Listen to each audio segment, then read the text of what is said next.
بشيرا ونذيرا وداعيا إلى الله بإذنه وسراجا منيرا. أما بعد فقد قال الله تعالى في كلامه القديم والفرقان المجيد بعد أعوذ بالله من الشيطان الرجيم. بسم الله الرحمن الرحيم. أرأيت الذي يكذب بالدين فذلك الذي يدع اليتيم ولا يحض على طعام المسكين فويل للمصلين الذين هم عن صلاتهم ساهون الذين هم يراءون ويمنعون الماعون. صدق الله العلي العظيم. அல்லாஹ்வின் அருள் நிறைந்த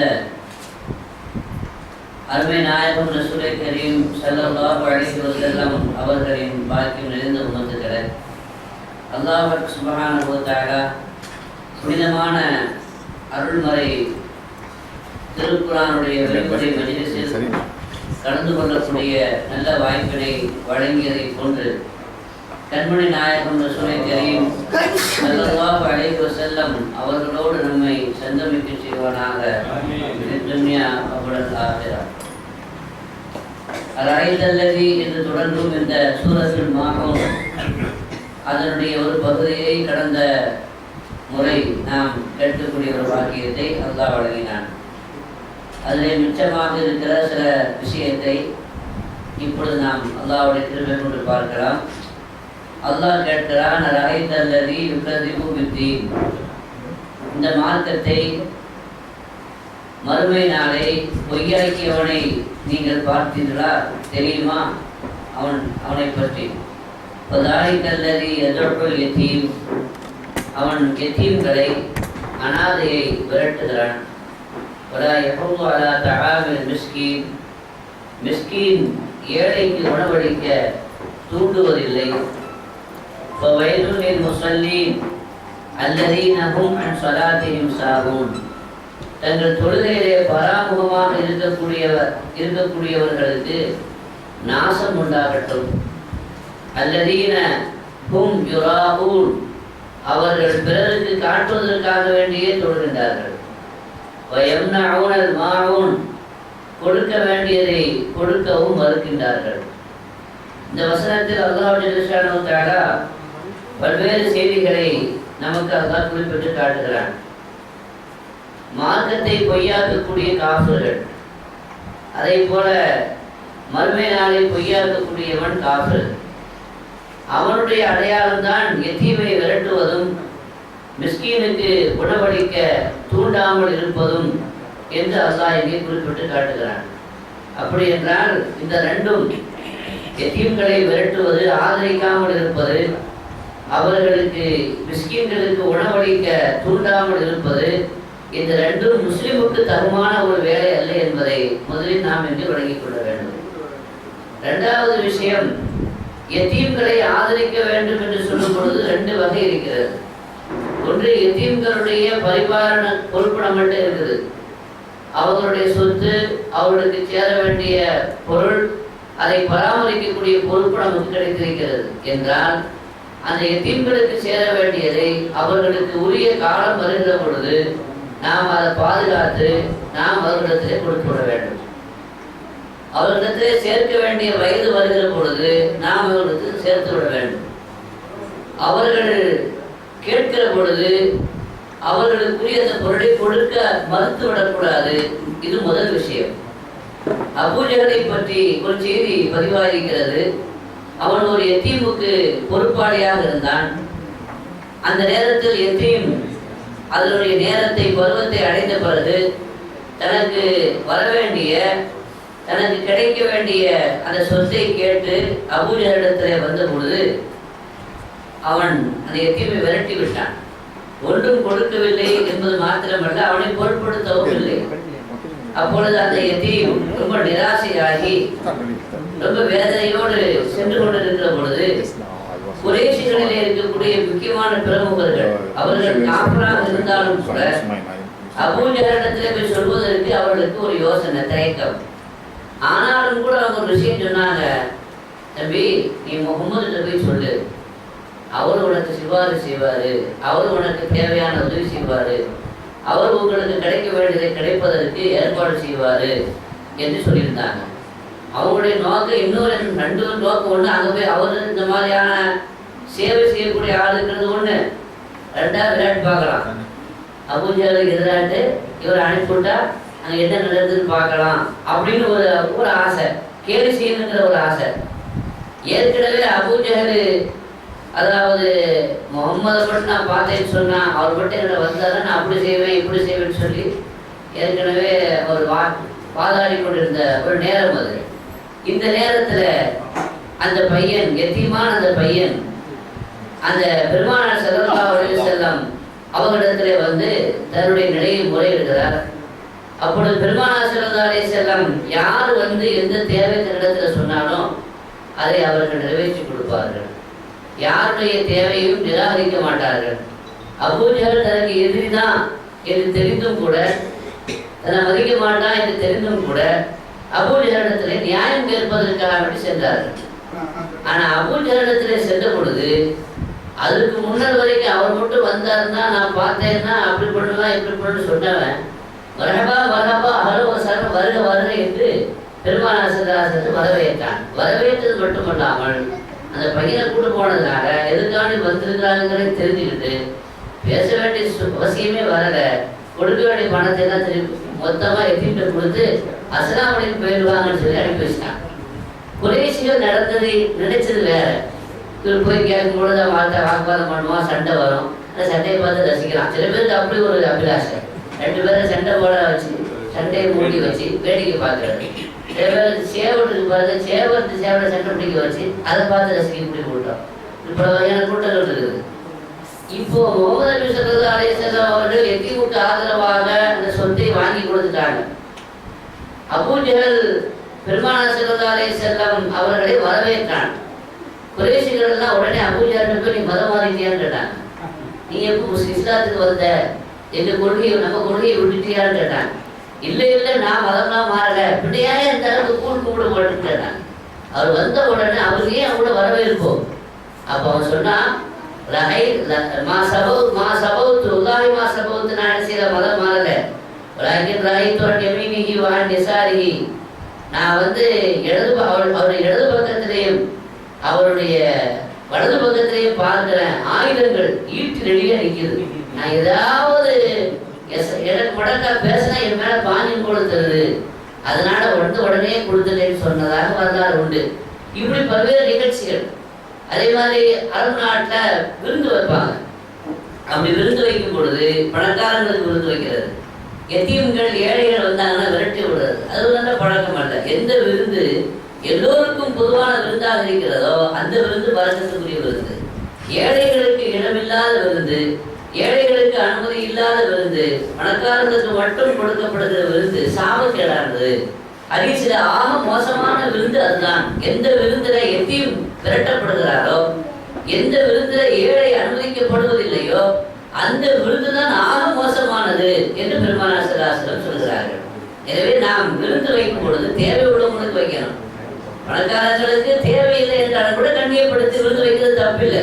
ஆனால் பணக்காரர்களுக்கு மட்டும்தான் விருந்துக்கு அனுமதி, ஏழைகளுக்கு நம்ம அனுமதி கொடுக்கறது இல்லை அப்படிங்கிறதுக்கு அது வந்து நாகரிகம் இல்லாத ஒன்று என்பது மாத்திரமல்ல, அது மார்க்கத்தில் அது அல்லாஹ்வுடைய கோபத்திற்குரிய செயல் என்பதையும் கண்மணி நாயகம் ஸல்லல்லாஹு அலைஹி வஸல்லம் சொல்லியிருக்கிறார்.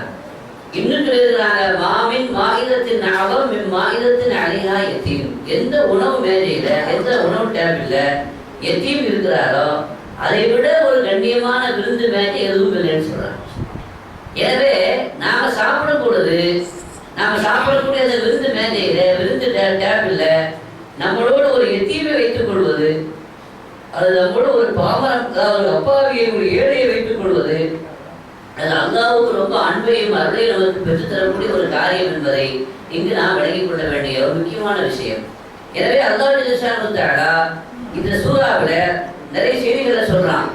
முதல்ல சொன்னா எத்தீம்களை விரட்டுறாங்க, ஏழைகளுக்கு உணவளிக்க தூண்டுவதில்லை என்று சொன்னான். இங்க ஏழைகளுக்கு உணவளிப்பது என்று சொல்லும் பொழுது 2 அர்த்தம். லா யஹுது அலா தஆமில் மிஸ்கீன் அப்படின்னா ஏழைக்கு உணவளிக்க வேண்டும் என்று தனது நப்சை அவன் தனக்கு தானே தூண்டுவதில்லை, அப்படி ஒரு எண்ணத்தை ஏற்படுத்திக் கொள்வதில்லை என்று அர்த்தம். இன்னொரு அர்த்தம் என்னவென்று சொன்னால் அடுத்தவர்களை தூண்டுவதில்லை என்று ஒரு அர்த்தம். நல்ல காரியத்தை நாமும் செய்யணும், அடுத்தவர்களை செய்யும்படி தூண்டவும் செய்யணும் அப்படிங்கிறது இந்த வசனத்துல சொல்லப்படுது. எல்லா இடத்துலையுமே இந்த மாதிரியான வரக்கூடிய குரானுடைய வசனங்களை பார்த்தீங்கன்னா உணவளிக்கல என்று சொல்லாம உணவளிக்க தூண்டவில்லை என்று எல்லா பல்வேறு இடங்கள்ல சொல்றான். எனவே ஏழைகளுக்கு, பசியோடு இருக்கக்கூடியவர்களுக்கு, பாவப்பட்டவர்களுக்கு உணவளிப்பதற்காக வேண்டி நாம் என்ன செய்யணும்? எல்லா மற்றவர்களிடத்தையும் ஏற்பாடு செய்யணும், சொல்லணும். அப்படி சொல்றது இருக்குது, அது மிகப்பெரிய ஒரு அல்லாஹ்வுடைய அருளை பெற்று தரக்கூடிய ஒரு காரியம். பெருமானார் ஸல்லல்லாஹு அலைஹி வஸல்லம் அவர்களிடத்தில் ஒரு மனிதர் வந்தார், உதவி கேட்டு வந்தார். அப்படி உதவி கேட்டு வந்தப்போ ஸல்லல்லாஹு அலைஹி வஸல்லம் கொஞ்ச நேரம் மௌனமா இருந்தாங்க. கொஞ்ச நேரம் மௌனமா இருந்துட்டு வேற யாரும் எதுவும் அவருக்கு சப்போர்ட் பண்றாங்களா, அவருக்காக சிபாரிசு பண்றாங்களான்னு பார்க்கறதுக்காண்டி எதிர்பார்த்துக்கிட்டே இருந்தாங்க. யாருமே சப்போர்ட் பண்ணல, யாரும் அவருக்கான சிபாரிசு பண்ணல. அப்போ ரசூலுல்லாஹி ஸல்லல்லாஹு அலைஹி வஸல்லம் சொன்னாங்க, அவருக்கு உதவி கேட்டு வந்திருக்கிறாரு, நான் செய்வேன் செய்யாமல் இருப்பது விஷயம், நீங்க எங்களை சிபாரிசு பண்ணாங்க அவருக்காக வேண்டி வந்தவருக்காக வேண்டி இடத்துல நீங்க அவருக்கு சப்போர்ட்டா நீங்க எங்கிட்ட 4 வாரத்தை பேசியிருக்கலாமே அப்படின்னு சொன்னாங்க.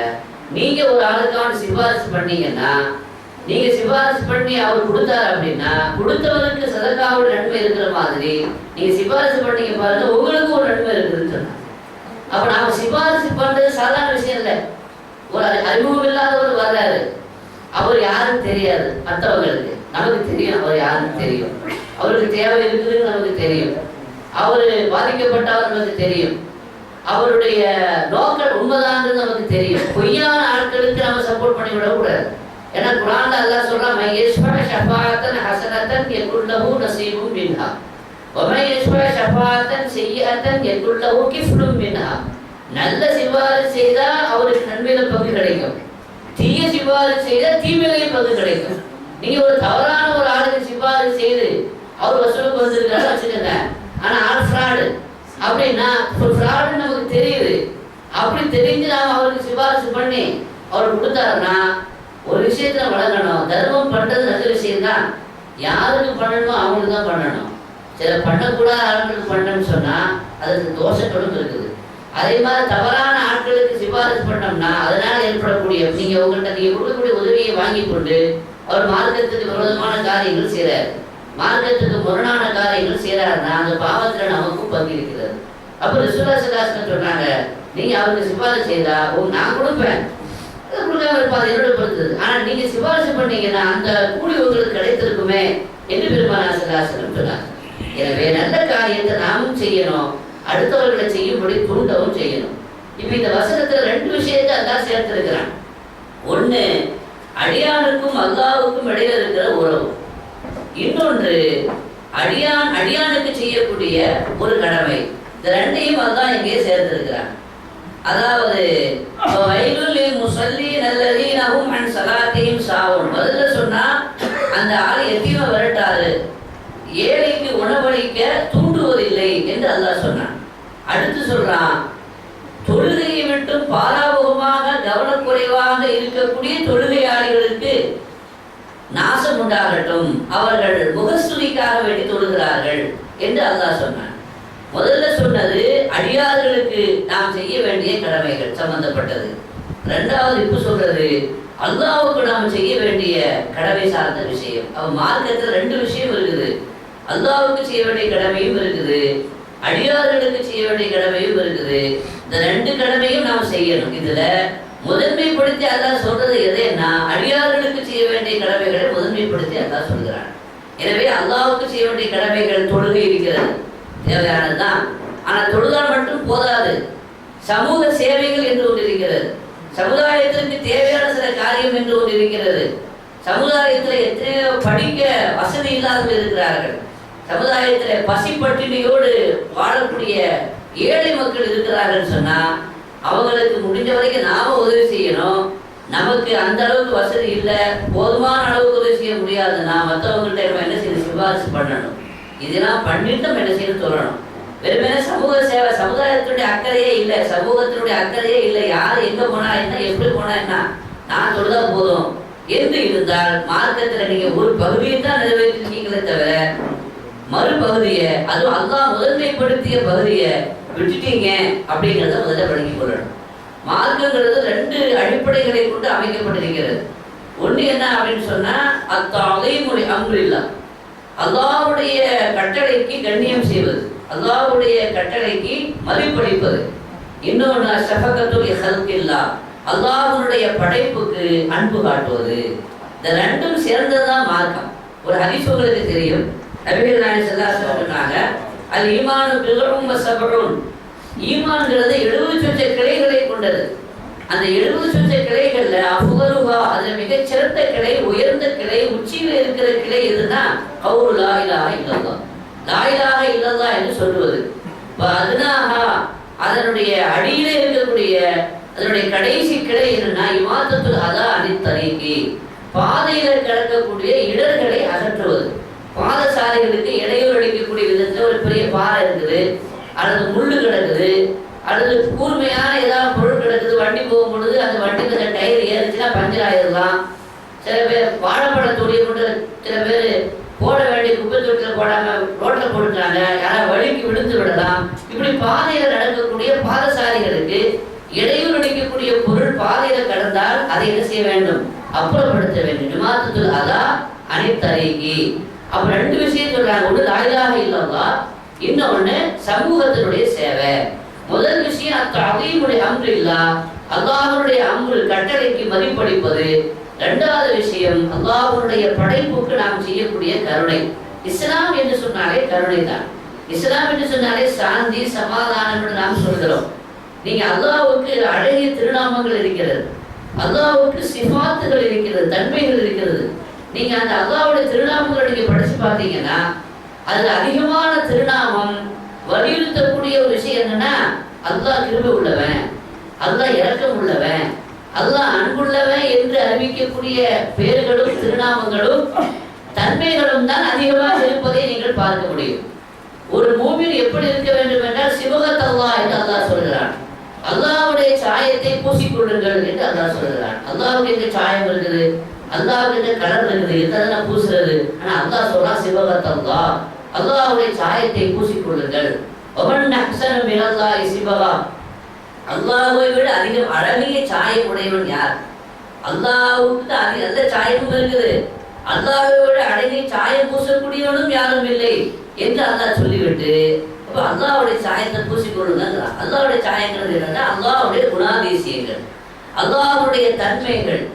நாம அல்லாஹ் தஹல்லகு பி அஹ்லாகில்லாஹ் என்று பெருமானார் ஸல்லல்லாஹு அலைஹி வஸல்லம் சொன்னார்கள். அல்லாஹ்வுடைய தன்மைகளையும் குணாதிசயங்களையும் நீங்கள் உங்களிடத்திலே உள்வாங்கி வெளிப்படுத்துங்கள்.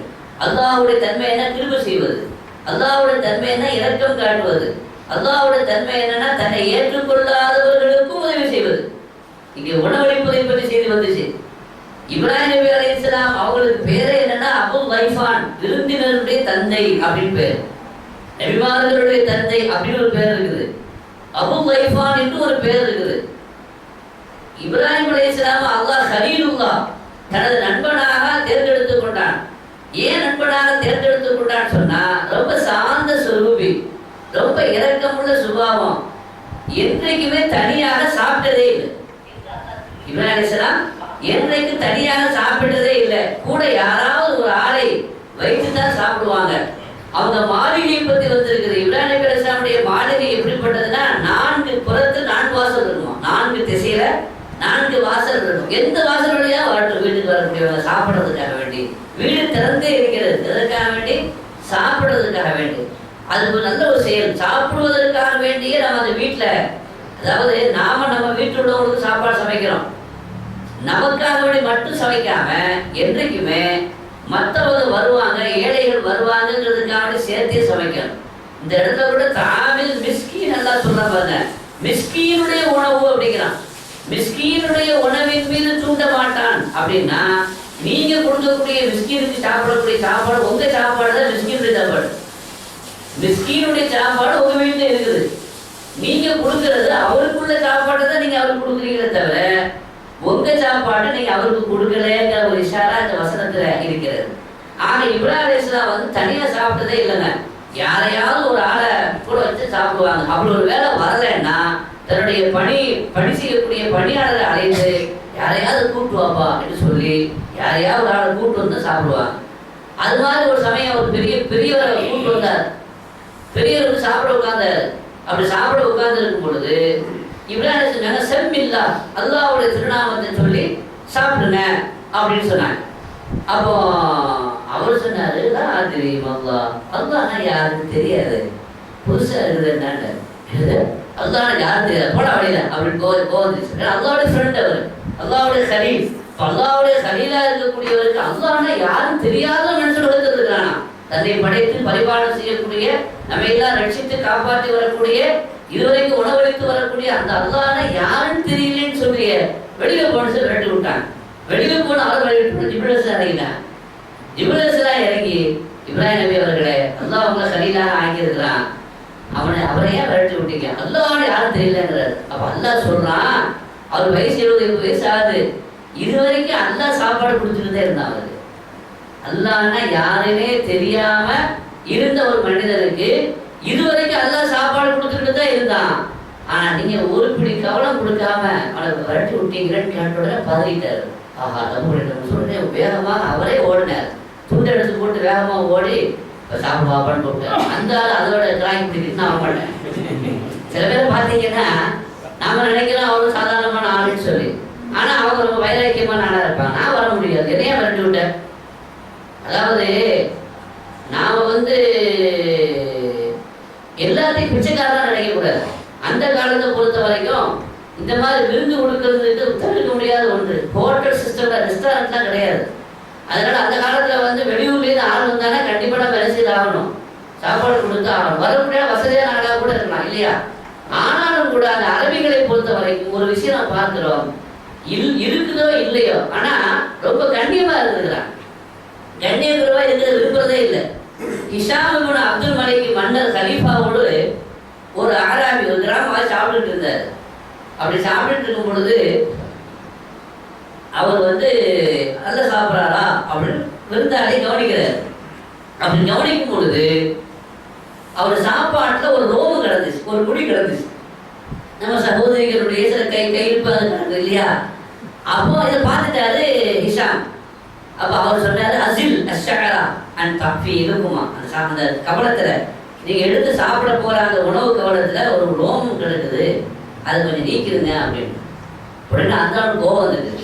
இந்த அளவுக்கு எதை பார்த்துக்கிட்டே இருக்கியோ, நான் சாப்பிட்றதுல என்னுடைய சாப்பாட்டுடைய பிடியில ரோமம் கிடக்குற அளவுக்கு உனக்கு தெரியுதுன்னு சொன்னா அவன் ஏன் சாப்பாடையே பார்த்துட்டு இருந்தீங்களோ, உங்களோட சாப்பிட்றதுக்கு ஆயிட்டு போயிடுறது.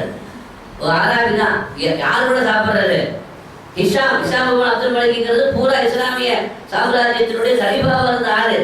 அதாவது ஒரு கௌரவம், ஒரு கண்ணியம். அப்ப அவர் சொன்னாரு, உல்லாஹிலா அகல்து மஅக, சாப்பிட மாட்டேன் சொல்லி சொன்னார்.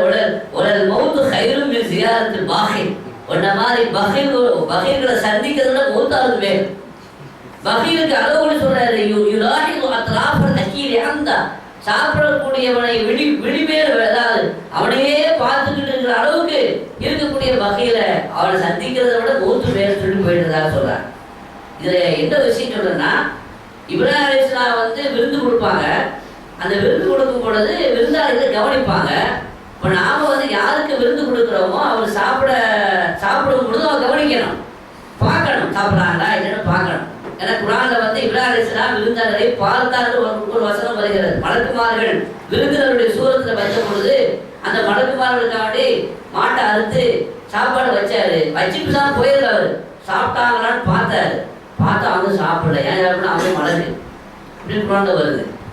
ஆனா பார்க்கணுமே தவிர எப்படி பார்க்கணும் அப்படின்னா, நேரத்தை அடிச்சு பார்த்துக்கிட்டே செய்யக்கூடாது, இருக்கக்கூடாது அப்படின்னு எழுதுறாங்க தப்சீர்ல. அப்ப எப்படி பார்க்கணும், ஓரக்கண்ணால சாப்பிட்றாரா, சாப்பாடு முடிஞ்சு போச்சு, தட்ட சாப்பாடு இல்லை எடுத்து வைக்கணும்ல, அதுக்காண்டி பார்க்காம இருக்கவும் கூடாது. அதுக்காண்டி நேர ராதாமியில பூச்சை பார்த்த மாதிரி அவர் சாப்பிட்றதை பார்த்து அவருக்கு ஹயாவா இருக்கும், தயக்கமா இருக்கும், சாப்பிட்றதுக்கு யோசனையா இருக்கும் இல்லையா. அதனால என்ன செய்யக்கூடாது, நல்லவும் கூர்ந்து பார்க்கவும் கூடாது, பார்க்காம இருக்கவும் கூடாது. சைடு கண் கொண்டு என்ன செய்யணும், பார்க்கணும் என்று சொல்லி தருவாங்க. அவர் சொல்ல வந்த விஷயம் என்னன்னா, அராபியா இருந்தாலும் இன்னும் சம்பவம் யாருக்கு வருது, கலீஃபா மாமூன் இடத்துல ஒரு அராபி வந்தார். நான் அரபின்றார். அப்போ அது என்ன இருக்குது அப்படின்னு கேட்டார். ஹஜ்ஜுக்கு போகணும், அந்த மக்கா போகிற வழி இருக்குது அப்படின்றார். என்னோட பணம் இல்லை அப்படின்றார்.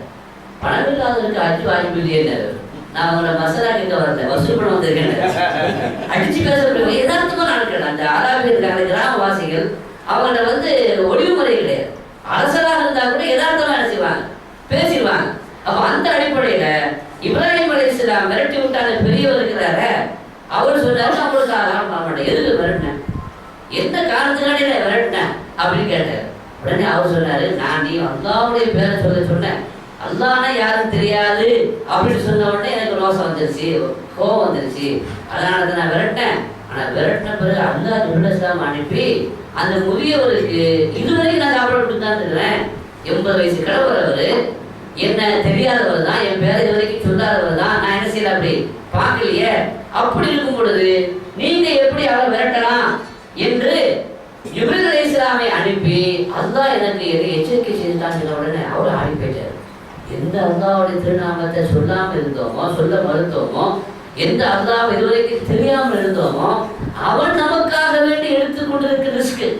ஜிப்ரீல் அலைஹிஸ்ஸலாமை அனுப்பி ஏன் அவருக்கு சாப்பாடு கொடுக்குறேன்னு கேட்கிறானா, எவ்வளவு கருணை உள்ளவன், எவ்வளவு கிருபை உள்ளவன் என்று நினைத்து ஆமந்து பில்லா என்று அல்லாஹ்வுக்கு ஈமான் கொண்டு அல்லாஹ்வுடைய திருநாமத்தை சொல்லி சாப்பிட மாட்டேன்னு சொன்னவர் தானாகவே அல்லாஹ்வுடைய திருநாமத்தை சொல்லி முஸ்லீம் ஆகி அவர் சாப்பிட்டாரு வரலாறு உண்டு. நான் சொல்ல வேண்டிய விஷயம் என்ன அப்படின்னா, இஸ்லாம் நமக்கு எப்படிப்பட்ட இஸ்லாம் எதை வலியுறுத்துது அப்படின்னு சொன்னா, ஏற்றுக்கொண்டவர்கள் ஏற்றுக்கொள்ளாதவர்கள், பசி என்று வருகிற பொழுது, உதவி என்று வருகிற பொழுது நாம் ஆள் பார்த்து செய்யணும். எதுக்காக உதவி தேடி வந்திருக்கிறார், பசி என்று வருகிற பொழுது எங்க மதம் பார்க்க வேண்டிய அவசியம் இல்லை, அந்த ஜாதி பார்க்க வேண்டிய அவசியம் இல்லை, இனம் பார்க்க வேண்டிய அவசியம் இல்லை. பசியோடு வரக்கூடியவர் யாராக இருந்தாலும் மனிதர் என்ற போர்வையில பார்த்து நாம் அவருக்கு உதவி செய்ய வேண்டும் என்பதைத்தான் மார்க்கம் நமக்கு உபதேசிக்கிறது. இதுதான் இஸ்லாம். ஷஃபகத் லி ஹல்கில்லாஹ், அல்லாஹ்வுடைய படைப்புக்கு கருணை காட்டுவது. ஆனா இன்னைக்கு பாருங்க, துரதிர்ஷ்டவசமாக இஸ்லாம் என்றால் தீவிரவாதம், இஸ்லாம் என்றால் பயங்கரவாதம் என்று சித்தரிக்கப்படுகிறது. ஜிஹாதினுடைய பேரில அதாவது பயங்கரமான காரியங்களை சேர்த்து எழுதப்படுகிறது. ஆனால் இஸ்லாம் என்பதும் ஜிஹாது என்பதும் கருணையினுடைய வடிவங்களை தவிர அது தீவிரவாதத்தினுடைய மறுபெயர்கள் அல்ல என்பதை விளங்கிக் கொள்ள வேண்டும். சில பேர் இன்னைக்கு பாத்தீங்கன்னா, ஒரு பக்கத்துல சுன்னத்தான முஸ்தஹப்பான எத்தனை காரியங்களை சிறுக்கு பிதாத்துன்னு சொல்லி ஒதுக்க பார்க்கறது ஒரு கூட்டம், இன்னொரு கூட்டம் மார்க்கத்துல தடை செய்யப்பட்ட, மார்க்கத்துல ஆகாது என்று சொல்லப்பட்ட எத்தனையோ விஷயங்களை, அதாவது அது இஸ்லாம் அது மார்க்கம் என்று சொல்லக்கூடிய ஒரு கூட்டம். இன்னைக்கு பாத்தீங்கன்னா ISIS என்று ஒரு கூட்டம் உருவாகி இருக்குது. இஸ்லாமிய படை, இஸ்லாமிய தௌலத்துல் இஸ்லாமியா, இஸ்லாமிய ஆட்சி என்று அவர் சொல்லிக் கொண்டிருக்கிறாங்க. ஆனா இவங்க செய்யக்கூடிய எந்த ஒரு காரியமும் இஸ்லாத்தோடு தொடர்புடையது அல்ல அப்படின்றத வழங்கி போடுற. சமீபத்துல ஒரு கொடூரமான நிகழ்ச்சி, அவன் பண்றது கூட கொடூரமான நிகழ்ச்சி தான். யாரு இந்த ISIS பண்றது கூட கொடூரமான நிகழ்ச்சி தான். ஆனா சமீபத்தில் நீங்க பாத்தீங்கன்னா, அதாவது லெப்டினன்ட் முஹால் அது காசியாஸ்பே என்கிற ஒரு ஜோர்டான் விமானி, அந்த ஜோர்டான் விமானி உயிரோடு கொடுத்துட்டாங்க. உயிரோடு கொடுத்ததா மட்டுமல்ல, கம்பிகளை வச்சு ரூம் போட்டு அடைச்சி வெளியேற முடியாம தடுத்து உயிரோடு தீ வச்சு கொடுத்துட்டாங்க. இது இஸ்லாமா? ஒரு மனிதனை உயிரோடு தீ வைத்து கொடுத்துவது இஸ்லாமா? ஆனா இஸ்லாம் என்ற போர்வில் செய்து கொண்டிருக்கிறார்கள், ஜிஹாத் என்ற போர்வில் செய்து கொண்டிருக்கிறார்கள்.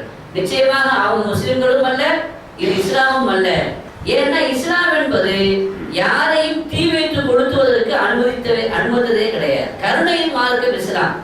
கண்மணி நாயகம் ஸல்லல்லாஹு அலைஹி வஸல்லம் அவர்கள் ஒரு சஃபர்ல போறாங்க. ஒரு சஃபர்ல போயிட்டு இருக்கும் பொழுது சஹாபாக்கள்லாம் உட்கார்ந்து இருக்கிறாங்க. அப்போ ஒரு தாய் பறவை வட்டம் அடித்துக் கொண்டிருக்கிறது. ஒரு தாய் பறவை பெருமானாரையும் சஹாபாக்களையும் வட்டம் அடித்துக் கொண்டிருக்கிறது. பெருமானார் ஸல்லல்லாஹு அலைஹி வஸல்லம் கேட்டாங்க, தாய் பறவை வட்டம் அடித்துக் கொண்டிருக்கிறது, நீங்க இந்த தாயினுடைய குஞ்சுகளை எதுவும் எடுத்து வந்தீங்கன்னு கேட்டாங்க சஹாபாக்கள். ஆமா யார சொல்லல, வர வெளில குஞ்சு இருந்துச்சு, பார்க்கறதுக்கு அழகா இருந்துச்சு, நாங்க அதை எடுத்து வந்தோம். கோபப்படுத்தாங்க, எப்படி நீங்க அந்த தாயை விட்டு அந்த குஞ்சை பிரிக்கலாம்?